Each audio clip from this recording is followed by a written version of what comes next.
Hello, Jeff Minier with Shiloh Baptist Church of Bowie, Maryland.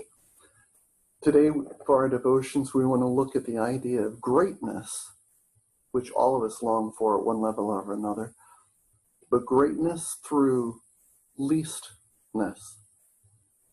I'd like to open up with a song by Michael Card called A Violent Grace.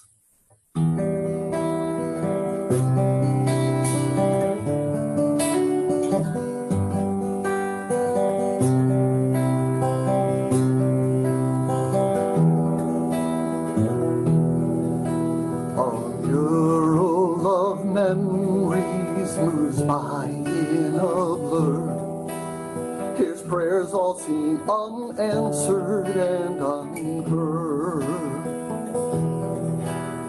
His pleading petitions, his loud cries and tears, a last reprieve will simply not appear. He loves us, so reckless his embrace, to show relentless kindness to a hardened human race. The joy that was before him on the man of sorrow's face, and by his blood he bought a violent grace.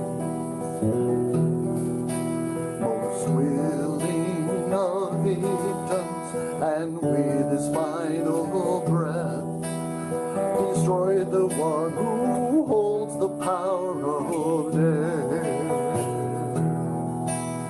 The hate heaped upon him, scorning all the shame, but all for love he died and overcame.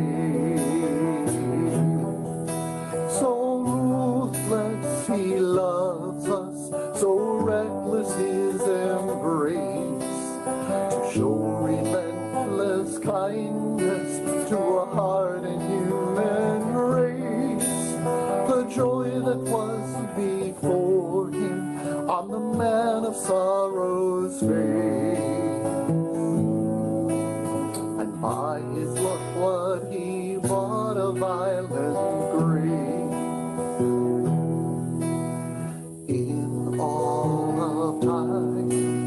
No one had ever heard, and to the world the thought seemed so absurd. Beyond their wildest dreams, no one could ever tell of a high priest who would sacrifice himself.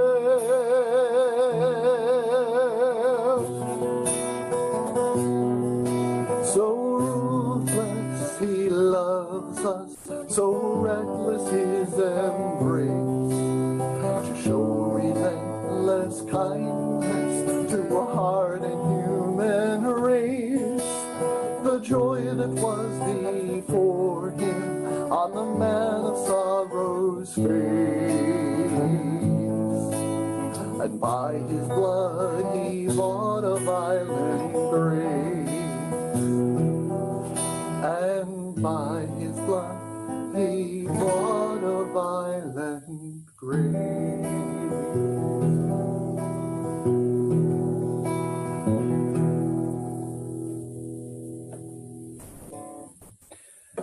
So today, as we want to look at greatness through leastness, we're going to turn to John chapter 13, verses 1 through 17.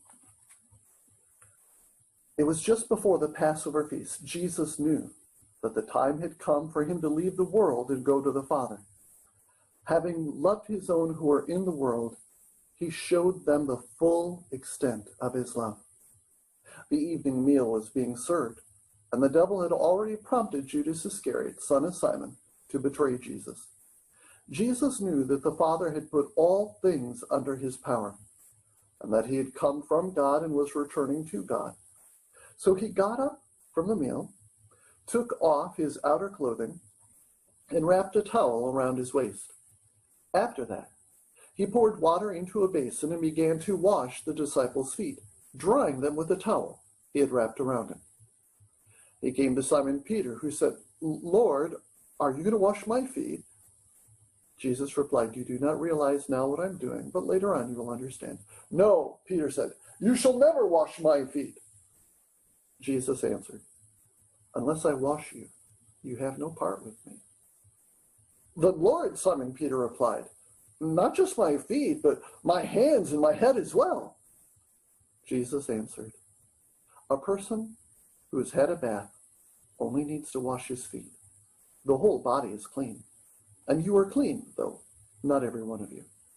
For he knew who was going to betray him, and that is why he had said, not everyone was clean. When he had finished washing their feet, he put on his clothes and returned to his place. "Do you understand what I have done for you?" he asked them. "You call me teacher and Lord, and so I am. Now that I, your Lord and teacher, have washed your feet, you also should wash one another's feet. I have set you an example that you should do as I have done for you. I tell you the truth. No servant is greater than his master, nor is a messenger greater than the one who sent him. Now that you know these things, you will be blessed if you do them." Matthew 20:28 added a very similar phrase. "The Son of Man did not come to be served, but to serve, and give his life as a ransom for many." And just a few verses later here in John chapter 13, verses 34 through 35, "A new commandment I give you, love one another as I have loved you, so you must love one another. All men will know that you are my disciples if you love one another." Greatness through leastness. The way our world often works, it seems like a dog-eat-dog world where we're constantly stepping on other people so that I can be the top man. I want to have everyone under me doing what I say and serving me. And that is the way of the world. All around the world, every culture, every group of people, this tends to be the way we as sinful humans, we want to be the most important. We want everyone else to serve me. Jesus spun this on its head, literally. Jesus said, "The greatest is the servant of all." Jesus wants you and I ready to serve absolutely everyone nearby so that there is no one beneath my dignity to serve. No one too little, no one too insignificant, no one of which I would be humiliated bowing down to serve or help them. And so as we think through, as we did on our last time, we've got three questions. What did the text say in your own words as you read it through? Then secondly, how can I look at trying to live this out this week? Here Jesus is at the Last Supper. He's about to go to Gethsemane and then be crucified and killed the next day. And the last major lesson he gets to teach them comes down to, if I, your Lord and teacher, have washed your feet, then you should wash one another's feet. If I am here to serve and give my life as ransom for many, then you need to be ready to serve. So practically, a quick question for your and my heart. Is there anyone too insignificant for me to help or serve? As I think about this, and I would encourage you to follow this as well, ask God to show you who you would struggle to help because of either their race, their religion, their political views, their status, or wealth. And when God shows us who we think is not worth serving, we need to take responsibility for that sinful attitude, own it, and then confess it, repent of it, and get rid of it. Colossians chapter 3, put to death whatever is going on in your members that leads you to sin. There are ideas and attitudes, value judgments that need to be put to death in our lives, repented of and gotten rid of. And the idea that there are people that I don't like them, I would never help them, I would never serve them. And I don't like them, and then you just, whatever happens to be your reasons. Jesus said, if I've washed your feet, you should also wash one another's feet. Let me go back to the picture of this for just a moment. Jesus said the greatest is the least. And for years I struggled with this because I was confused in things that go on hand in hand. I'm to be the servant of God, but a servant to anyone God leads me to help. I'm not accountable to all people. Not everyone can tell me what to do. Only God can tell me what to do. But if I'm a servant of all, I am ready at God's leading, as God shows me their need. I'm ready to serve and help anybody. No one is beneath my notice or beneath my willingness to help. So who can you help this week? Helping those who help us back is the easy part of life. It's good stuff, but that takes no effort at all.